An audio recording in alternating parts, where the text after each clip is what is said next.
My project. My project is about learning what I can do to create the right type of energy and to do different things like running, hiking, and homework. Motivation. The motivation for this project was that we learned a little bit about it in science. I also saw an episode on TV on about how your energy is distributed as you grow. My motivation to keep this project going were monthly calendars. These calendars said what days that I was planning to work on my project, how long I would work on it each day, and what I planned to get accomplished each month and day. Over the entire course of my project, my motivation did waver. I was able to get back on track when I had talks with my advisors and parents. I was also able to get back on track when I did more research on my project and found more information on the topic.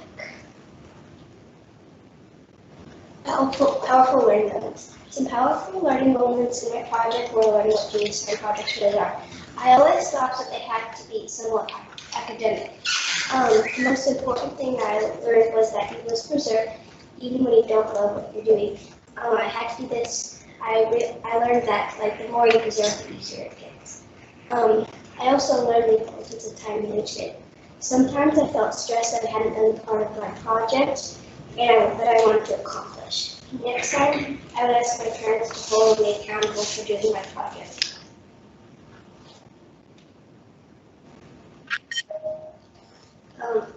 Original objectives. My original objectives were to learn to best utilize my energy. I wanted to learn what I could do to do my best at sports and activities and understand the path your energy takes when you do those things.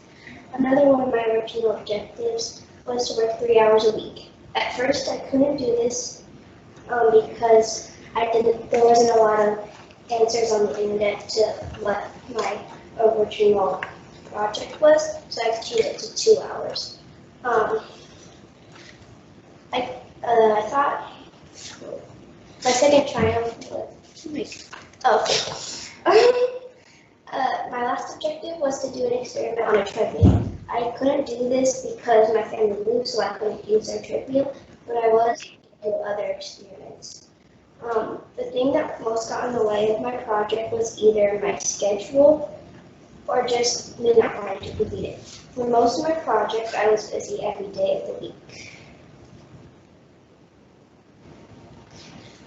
Triumphs. Triumphs of my project were finding an episode that talked about an episode on TV that talked about what foods boost your energy and how much of those foods need to boost your energy. My second triumph was doing what I thought success looked like, which was learning something new.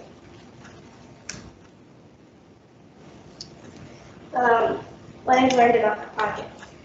Things I've learned from my project are that I need to set more deadlines to be successful.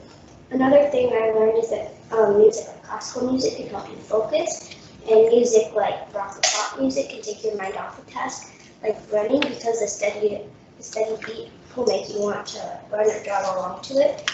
The last thing I learned from my project are what foods to eat, how much to eat, and how many times to eat a day do best in physical exercise. This is the thing I learned from one of my triumphs, which was finding an episode on TV. What I've learned about myself. Things I've learned about myself through doing this project are that this was not my passion.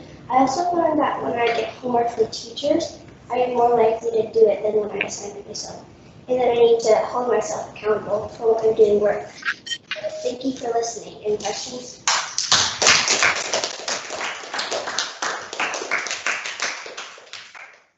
Yeah, question.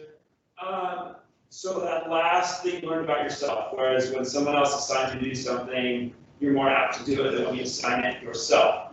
How do you get yourself to do things that you set for yourself? Like if you set a goal or a timeline, what are some ways and methods you think might be effective for making sure you meet the goals you set? I would probably ask my parents and my friends to help hold me accountable for doing these things. Okay. How can you hold yourself accountable? You don't know? Just make sure I do it, I guess. Just keep going. Okay. even if I don't want to. And I have a question. Sorry, Eva. So you said you discovered that this wasn't your passion, right? So that's really an important thing. What could you have chosen that may have been something that was more of a passion? Probably something I haven't really learned before, like a new hobby, like painting or something. I think that would have kept me engaged more. Okay. Cool, thank you, Eva.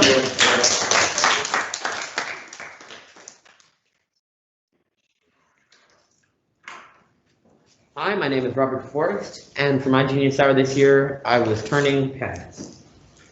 So before we start, I wanted to give you a rough basis of what I'm talking about, and I am talking about making carving pens like these out of wood. So starting out, I had to gather materials, and there are quite a few materials, so this period it took a while. I already had all of the heavy equipment, such as my Rikon bandsaw and NTC drill press, and also the lathe. But I had to get sandpaper, wood, pen guts, and so on and so forth. I had to learn the steps from my mentor, make a checklist of the steps for future reference, and finally make my first pen. And so through all of these slides, I'm going to be explaining one of my top 5 favorite pens that I made. This is the first one that I made. This is Afromosia, and it's pretty basic. It's brown, and I put it with a silver chrome.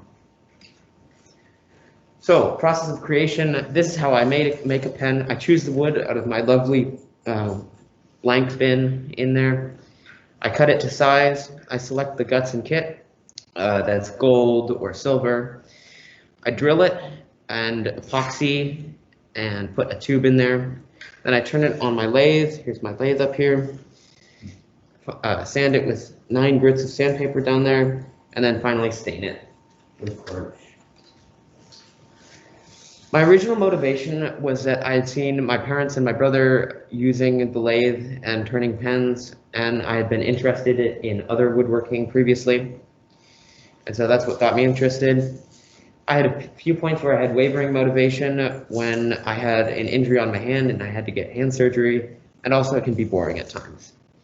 In the future, I plan to do a little bit more of this, but not as much as I did this year because it's not as interesting as I thought it would be. Here is a Sapele pen, which looks similar, but with some with more details and designs on the inside, and I paired it with a gold chrome. So, lessons that I learned from this are that details matter, and all the little details really impact the final result. Time management, as you do with any larger project, you have to manage your time wisely. Also, diagnosing the problem is an important skill, and it really helped me out in getting a decent finished product. Also, going slow can save time in the future because you don't have to remake things. I learned that the hard way. And then this is a red heart pen, probably the reddest kind of wood you can get. And I paired this with a gold. So some of my original goals were, can I more effectively turn pens? The answer is yes. I have improved my speed and accuracy of making pens. And also, how many kinds of wood can I turn? I turned 8. I can probably turn more. And then my last goal, which I did not achieve, is other lathing projects other than pens. The size of my lathe is not large enough to support anything else, and the bigger ones are very expensive. And then this is my first and only acrylic pen. It is white. You'll get to see it here in a moment. And I paired it with a black chrome. This gold you see is the inner tube showing through. And acrylic is really nasty to turn because it smells bad and it's really slow going. Lastly, my problems were, as I just mentioned, acrylic, very slow and annoying to turn. Also, sometimes I had trouble making straight cuts on the bandsaw because I'm not entirely familiar with it. The chipping of the wood when you press too hard and big chunks fly off that ruin the blank. That's actually the reason that this pen is how it looks, because I messed up. This is mango. I messed up the other half, so I had to discard it. And this is wenge, and I had to discard the other half, so I put them together and made this multi-wood pen with copper lining. And then lastly, epoxy sometimes does not stick. That's it. Thank you for listening. Also, I'm going to pass around the pen if anyone wants to feel about it. Any questions? Michael. So I know you got like, you had like a hand button where your hand went numb for a little bit. How did that like affect your project? Well, I couldn't turn pens because I didn't feel very safe doing it for a while, but that had me out for just a couple weeks. So yeah. Was that carpal tunnel that you were experiencing? No, I damaged a nerve in there. I had to get a nerve transplant. Oh, okay, right. Was there a particular wood that you found easiest to turn? Yeah, that would probably be the mango. It's really light, it comes off easily, and it's fast going. So yeah. Okay. And then you mentioned a similar thing about time management and like organizing a big project as one of your things you need to work on or learn more from. Mhm. How, or what did you learn about that? How will you improve upon that in the future? Well, every time you have a big project and maybe you procrastinate on it, it's a reminder that you have to start earlier. So maybe on the next project you start earlier. It usually fades out for me, that learning experience, but Okay. it's good to have a refresher sometimes. Okay, so the refreshers are important. Is there any steps that you can take so that it doesn't fade out quite as quickly? Calendars work, for me at least. They Alright. seem to help me stay on track. Cool. Yeah. All right, good job. Thank you, Robert.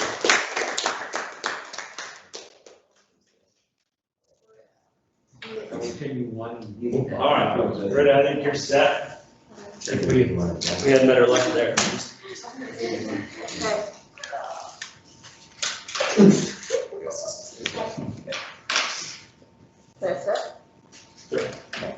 Annyeonghaseyo or hello. My name is Rita Onbach, and for my Teen Summer project, I was learning Korean. The first step in learning almost any language is to learn the alphabet. So that's what I started with. This is a chart of Hangul, the Korean alphabet. It looks really complicated at first, but it's actually very simple. There are 24 letters, the 14 consonants, and 10 vowels, which then get combined to form more letters. So after I understood that, I moved on to learning greetings. The first greeting I learned was Annyeonghaseyo. It's the same one I greeted you with today, and it works for hello, good morning, and good afternoon. It can then be shortened to ane, which you can use to say hi to close friends or younger family members. Then you can also say Manasu bangaksumnida, say nice to meet you when you meet someone for the first time. Goodbyes I learned were very complicated to learn because it depends on the situation. If you are saying goodbye to someone you know very well and they're the one leaving, you would say jalga. If you are the one leaving, it's jaliseo. And if it's someone who you respect a lot or is older than you would use anyongi gaseo. Learn the colors. Red is palansai, orange is juonsei, yellow is noronsei, green is choronsei, blue is karansei, and purple is boronsei. You can tell that these are the names of color because they all end in sai, which is this character, which is also in the word color itself. After I learned the colors of the rainbow, I moved on to learning foods.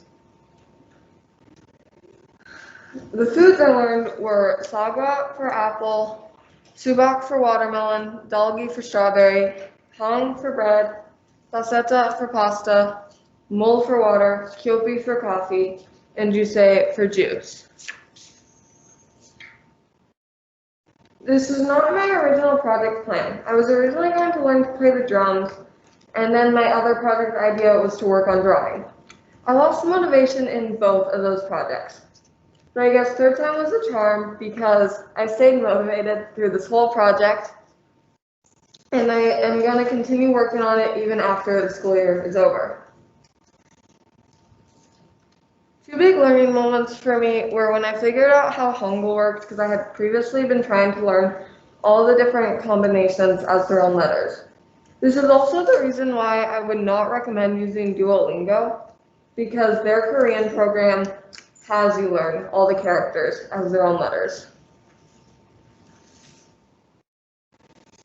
I plan to use this when I plan to go on a trip to Korea in the future, and that's when I plan to use what I learned from this project. My objectives were to memorize Hangul and learn a few greetings. So I both met and surpassed those because I learned Hangul greetings, farewells, foods and colors, sorry. One problem I had with this project was that I would forget to practice the words I already learned, and then I would have to go back and recap those even more, and that took up a lot of time. But my father, who is also my mentor, helped me with this. So, thank you.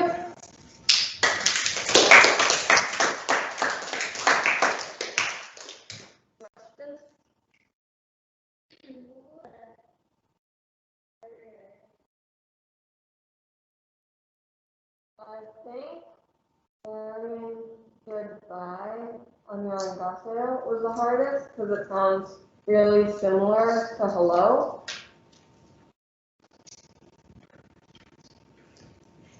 What made you think of Korean? Well, I wanted to go to Korea in the future, and I thought it would be cool to be able to speak some Korean. Yeah. What was the most fun words to say? To learn, I guess. I think doggy, the word for strawberry, pretty fun. Are you gonna travel alone or are you gonna bring me? I can bring you. Okay. So Britta, you went through three, you had three different projects in mind, playing the drums. What was the second one? Working on drawing. Working on drawing. And what brought you to learning to speak Korean? What was the motivation there? I'm not really sure. I'm sorry, what? I'm not really sure. Kind of just both of those would work. And then Remmy was like, hey, I want to learn Korean. I was like, I can do that for my project. Just out of the blue? Mm-hmm. And what kept you motivated?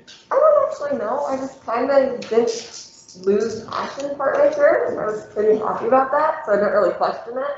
That's interesting.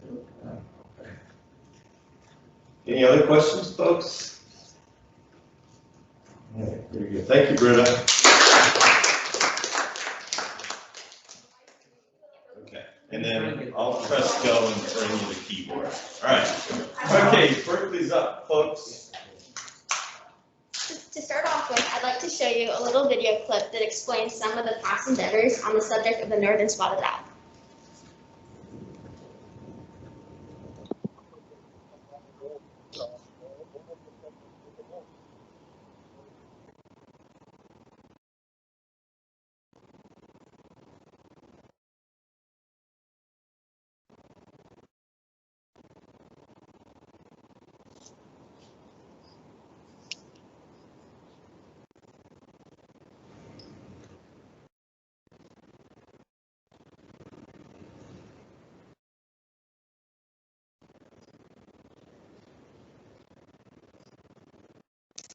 So we'll talk about the timber summit later.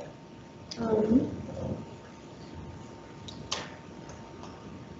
my next question is, how do I do that? Good question.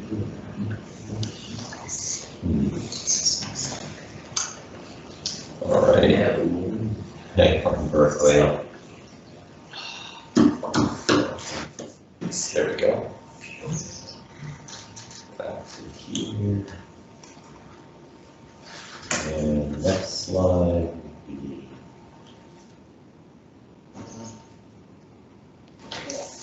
Hello. Thank you. Hello, my name is Berkley and my genius hour project was learning the hardships of the northern spotted owl. My motivation for this project stemmed from my desire to make this world a better place for animals. I wanted to help the declining species of bird So I did some research and found that the northern spotted owl was listed as threatened under the Endangered Species Act. I love owls, so I thought that this would be the perfect species for me. I then made my goals, which were perhaps building a birdhouse, planting nesting trees, or even making the coast like we do for ospreys. Yes, I admit, looking back, this all seems uninformed. After this, I did some research. I looked up what the northern spotted owl eats, where it lives, and why it's listed as threatened.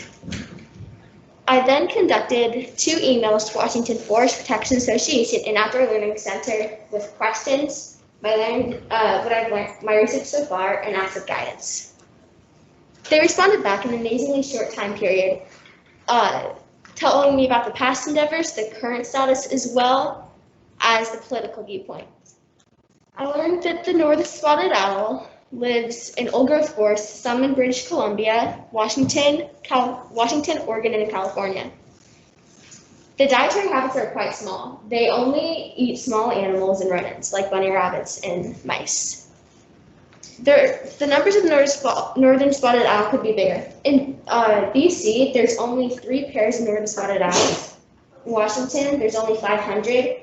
In Oregon, there's only 1,200. And in Northern California, there's only 560. So these is just some of the emails that they sent me. So in 1990, President Bill Clinton held a cabinet meeting to discuss the issue orbiting around the northern spotted owl. After this meeting, they established the Northwest Forest Plan in 1993. The Northwest Forest Plan gave 23 million acres of land across the 3 states, forest land across 3 states to northern spotted owls.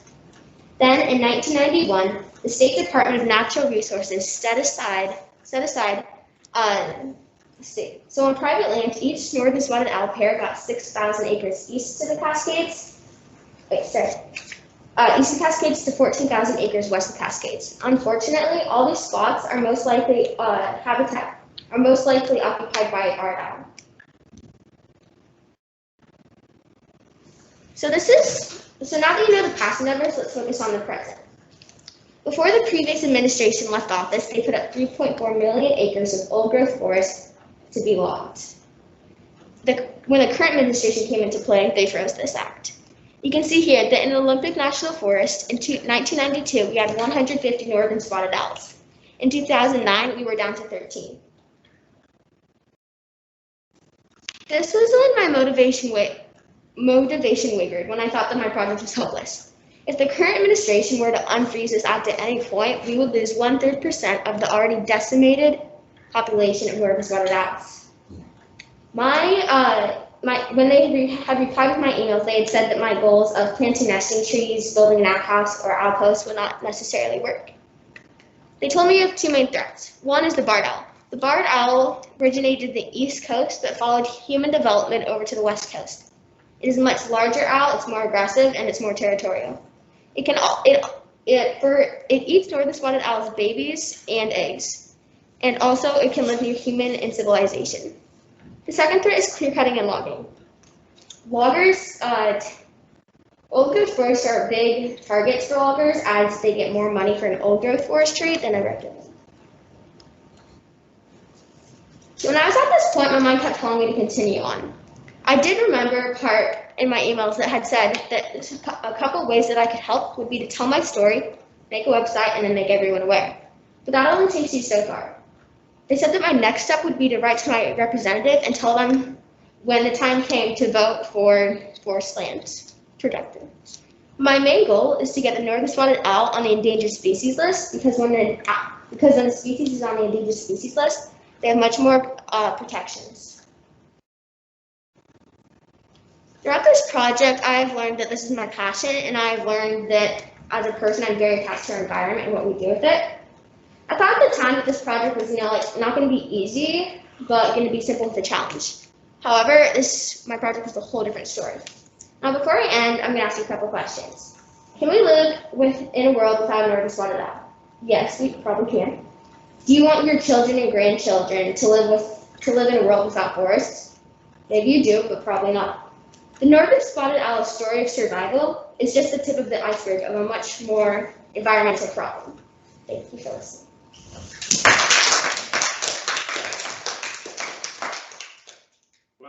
the audience? So I know you had hurdles to go over. What were one or two triumphs that you think you succeeded with? Well, some of my triumphs were learning the real picture and what's actually going on, and then I could like hope and learn what I need to do with that, and I actually had a pathway forward. But before that, I wasn't exactly sure what to do Right. because I didn't know what was going on in the past and like what led us up to this point. Good, good. Go. What would you encourage others to do? Do you want them to make websites, or is there anything else? I'm not necessarily sure at this point. There's not really a thing that we can, like from Spokane, we can't necessarily do a lot like building because they don't live near us. They only live like in the Olympic National Forest. But like if others, I guess a way, I'm not quite sure, but like right to be representative if it's something that they believed in. Good question. Thank you, Berkley.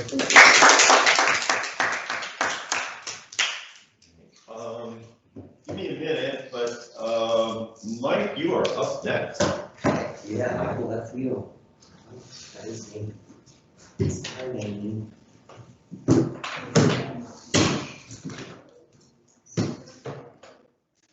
They are little. Okay. I know, right? You have one of my slides. Okay, Michael, you ready? Yeah. Like that. Okay. Take it away. Okay. Hi, I'm Michael, and my project was 21 in 2021. Okay, so my original motivation. I originally wanted to shop at 21 local businesses to help support my community and economy because of COVID, and that seriously affected most of the local businesses. My motivation did waver sometimes because I had to make like a conscious effort to kind of find a local business to actually go to. But I usually manage to get myself back on track by just making checkpoints for myself, like I have to visit like one a week or something. I think I would do it again because it was enjoyable. And right here, it's a graph. So 1.8% of businesses, local businesses closed permanently in Washington State. 4.9% don't believe that they will ever return to business as normal. 42.9% believe that's more than 6 months. And then just like about 23% or 28% just like are already back to normal business. And so, yeah. So my learning moment, I learned that one person can have a big impact.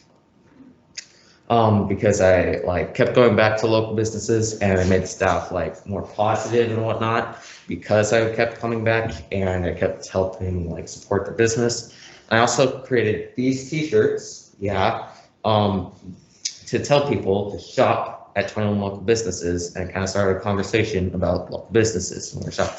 And by the way, all the pictures that I've shown are of local businesses, and yeah. So my original objectives, I met all my original objectives. It was 21 local businesses that I visited. I made t-shirts to kind of support like the idea. And I took pictures of all of the local businesses that I encountered.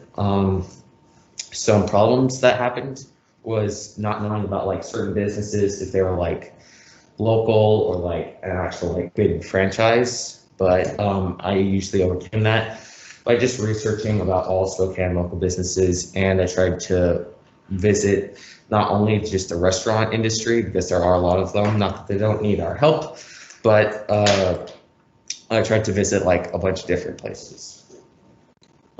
So for my triumphs, most of my successes were just I pre-trained all the local businesses and I designed these t-shirts. The reasons for success was I forced myself to visit a local business like every week. I also learned how to make t-shirts last year for my Genius Hour project, and I still have the equipment. So I expanded upon last year's Genius Hour project this year. So yeah. Will I continue this project? I think I will continue this project on my own time. Why? Because I thought it was fun, and it was. I think it's important because of the impact of COVID-19 on local businesses, And I would also like to influence others to buy local farming these t-shirts. And so these are just some of the businesses that patroned. There's Archon Cycle, De Leon's, North Division Bicycle, Retro Donuts, Ambrosia, Bubble, McLean's Pizzeria, Rocky Bakery, The Paisley Pooch, Auntie's Bookstore, HG Flower Company, and many more. And yeah, support local businesses. Thank you for listening. Are there any questions?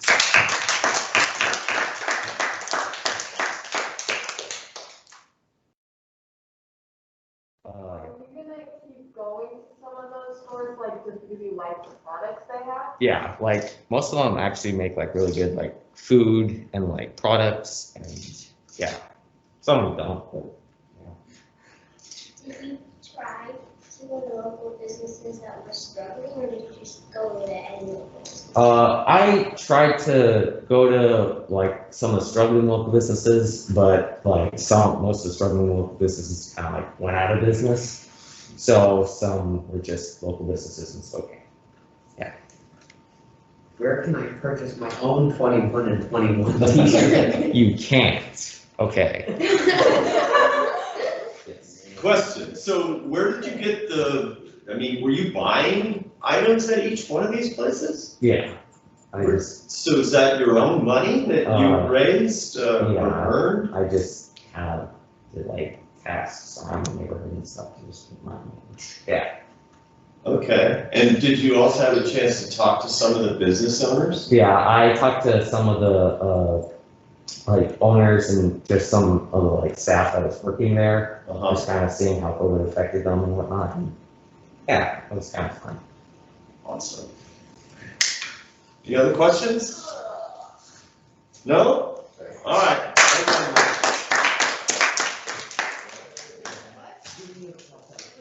Well, hopefully this works. Watch me fail. All right, Remmy, Let's go blinded. Sorry. 3, 2, 1, Okay. go. Hello, humanoids. I'm Remmy, and for my design project, I did crocheting. And no, I did not make that, so don't ask. Okay, so my motivation. So my end result was to make at least 10 or more different small little packs. Okay. Small little things like these, but they're each a different stitch, but I did not make that goal. So my motivation did waver at the very beginning. I found it pretty boring because I wasn't able to get it to start fast, so I was going pretty slow and I had to use my fingers a lot and not the hook. And yeah, I did get off track a lot. I continued to forget to do it because I was so bored of it. I didn't want to do it. Like I'll think about doing it, but I wouldn't do it. But I got back on track because my grandma helped me out. She was my mentor, but she lives in Seattle, so I had to call her, and she gave me tips here and there to help me continue it. Would I continue this project? Most likely, yes. It was fun after a while because I'm able to hold the hook and move the yarn as how I want it to do, and get more entry as time goes by. So important learning moments was to not give up. I gave up on multiple, I started multiple of the stitches, but then I didn't like the way it turned out, so I threw it away and restarted. That was bad. Also staying on task and to not procrastinate. I did that often a lot, not on this, but I do on other things in my life, and I need to stop doing that. How to do that is I need to get more of a schedule. I had a schedule, but I didn't follow it completely. I need to do that. And to feel less stressed. I am always stressed for some odd reason. I could be doing nothing and be stressed, so yeah. What I did differently is I'll start sooner. I didn't start as soon as I like. If I started sooner, I would have gotten more of these small little patches done. So, cause a result, if I started sooner and didn't procrastinate, I would have gotten more of those small little patches done. In the future, yeah, not giving up until it gets hard, cause I give up. So I did not meet my goal, because I did not follow the schedule. If I followed the schedule and then procrastinate, I would have gotten more of those done. I just cracked my leg. So I did hit different stitches. I got 5 of them done. The single. So this was the single crochet, and then I did the half double, and then the double. And then I have 2 other ones at home. I did not bring them because they were not in the stash where I had them. So I kept forgetting to do them. So what I do is I'll sit down and do one of these at one time. So I'll complete one in one sitting, and then I'll go on to the next one in like a week or so. So problems is, so I made less small, that was different, procrastinated and wasn't fully able to do it. Success was, so I knew that when I made a goal, I was never gonna make it because of what I've gone through life. I knew that when I make a goal, I was not gonna make it, but I was positive but sure that I was gonna make more than I thought I was.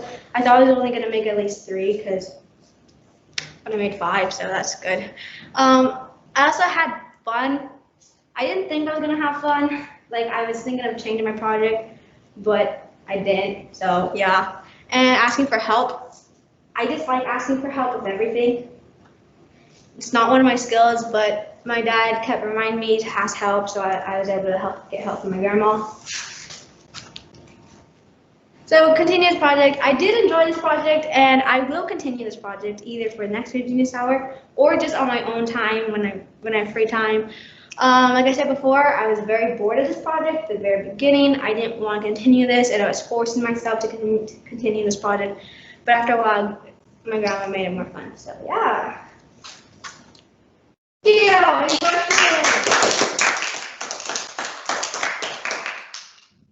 Questions?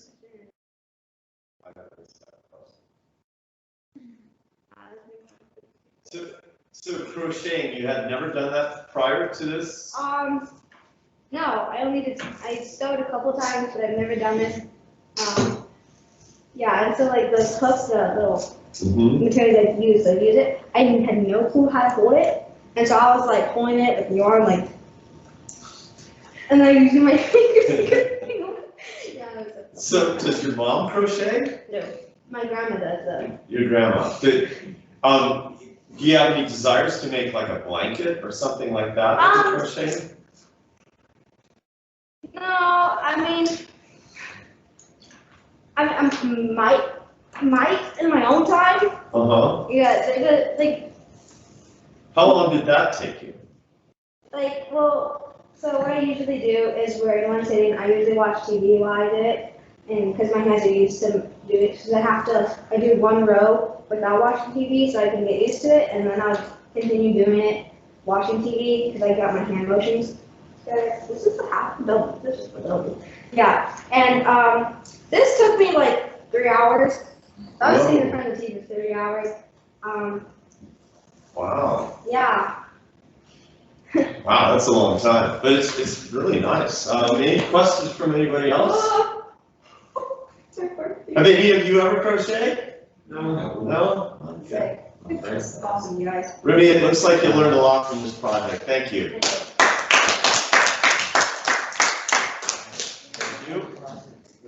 Thank you.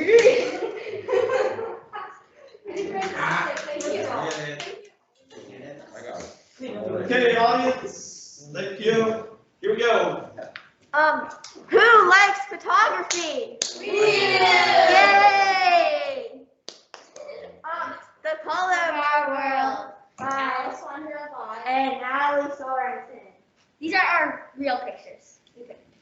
Yeah. So getting to know photography is getting closer to nature because we've been like on our computers a lot this year. And so we just wanted to like interact with nature, and learning about our environment is just really important to like getting to know our surroundings, and then being present in nature is what we've kind of learned in world cultures, like meditating and actually like seeing and being present in the moment with what's around us. So like these are shutter speeds for like if you would say if you want to take a picture of an animal that's running, you would use 1/4000th or 1/1000th. Fast, like leaves blowing off a tree in the fall, 1/800th or 1/500th. Medium, like a person like running or jogging, and 1/300th, 1/100th. Slow, person walking, about in the 1/60th range. Long exposure for like a portrait of someone, 1/30th or 1/10th. Okay, so our successes were learning different modes of photography. Like if we wanted to make a color pop in a picture, then we could do that. If we wanted to edit it on camera, then we could. And then learn how to edit. We just used Microsoft Photos, and it's actually really easy. And then our failures were definitely procrastinating. We didn't really follow our dates for what our goals were. And then keeping track of our materials was hard because we had lots of little things for a camera. And yeah, when to charge it. And yeah, that was, yeah. Oh, what we learned about ourselves. We learned that photography is probably not for us. I mean, it was fun to try, but I don't think we'd ever continue it in the future. Yeah, we learned we're very good at procrastinating, and we need to learn how to set deadlines because that didn't work out, and it was an issue. Okay, lighting. So you want to use lighting when you're taking pictures of people. Figure out what should be the best place for lighting. And then side lighting will create depth and mystery to the photo. Fun facts. The first color camera was made by the Lumiere brothers in 1907, and the first normal camera, like black and white, was made in 1816. The first movie was made, what was called by the Round A Garden on October 24th, 1888, and was only 2 seconds long. Our process is we work slowly on the topics and their lighting and shutters. We had meetings and looked at our photos, but we and like reviewed them. But we mainly focused on flowers and floral stuff. And any questions? Questions? Yes. Were the pictures in the slides the ones that you took? Yes. Yeah, okay. How many pictures did you take? A lot. Well, it's like a lot, but if you count the good ones, probably like 15. 50. Not 50. What was fun? 15. 50. I always have questions. You guys, anything else? Really good job. But, okay. So, who did you show the pictures to? I mean, who was when you said you only had 15, was that your own assessment or were you showing them to other people? That was our own assessment of like, yeah. Okay. And how long did it take you to edit the photographs? Oh, not that long. Yeah. Like 5 minutes. 5 minutes? Mhm. So what did you learn about yourselves through this project? we're good at procrastinating, Yeah. and we don't love photography. I mean, it was fun. Yeah, it was like complicated and trying to figure out certain stuff. Right, but did you mentioned getting outside, did that happen? Were you able to Yes. go? So there was some success there, right? Yeah. Did you have a favorite place you'd like to go to take photographs? We like to go to, I think, like the creek over there, and like throw rocks in the water and take pictures and photos, Oh, okay. like the splash. Yeah. Yeah. All right. Audience, nobody else? You guys, all right, give them the 1-1.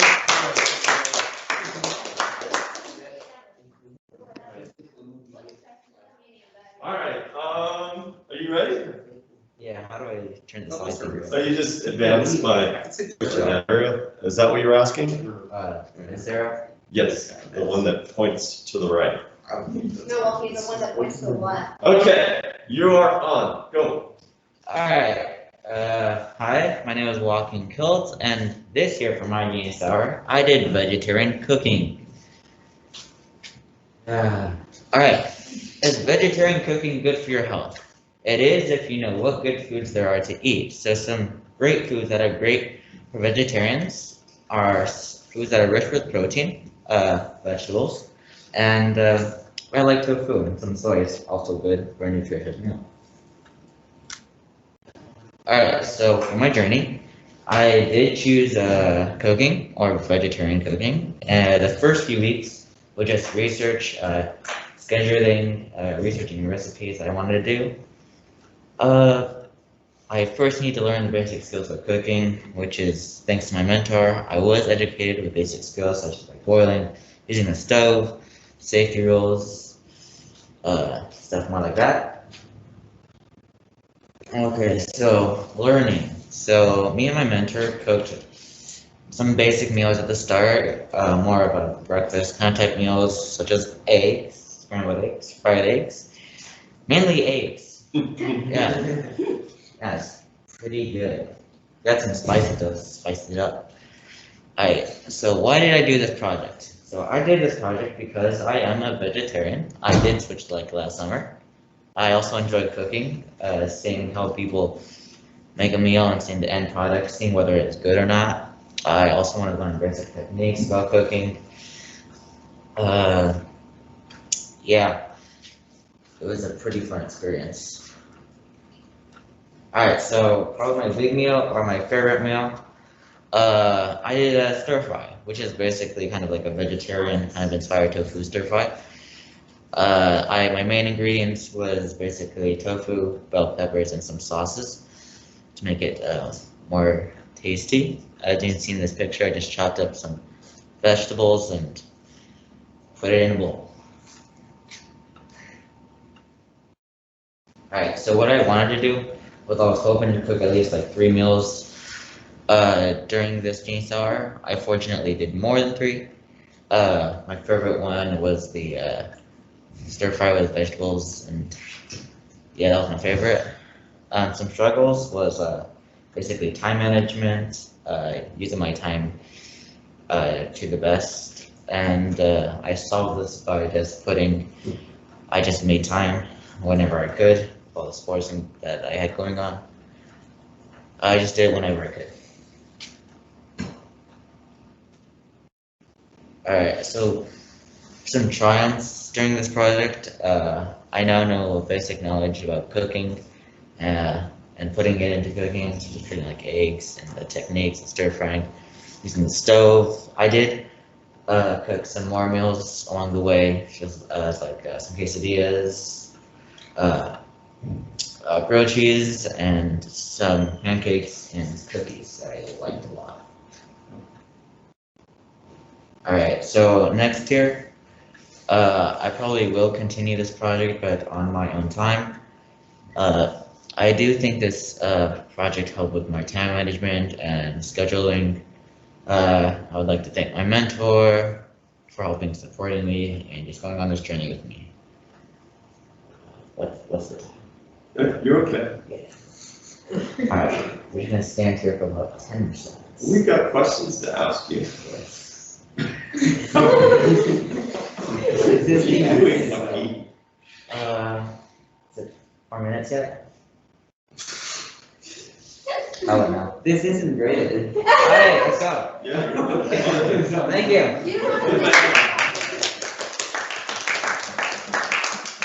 Your sister has a question. Yeah, I know. Yeah. What's your record? My dad. Yeah. Yeah. I questioned. I'm sorry. Wait. It was the thing. Got it. Of course. Oh wait, I remember it. I swear. Did I say it? Yeah, you can say it. Oh. Okay, so the thing you cooked the first. Okay, the one that you like. Are you ever? Yes. Shut up. Are you ever gonna make it again? Because I like it. Yeah, on my own time, maybe. Yeah. Yeah. So, your favorite meal was that, but what was your least favorite meal? Worst one?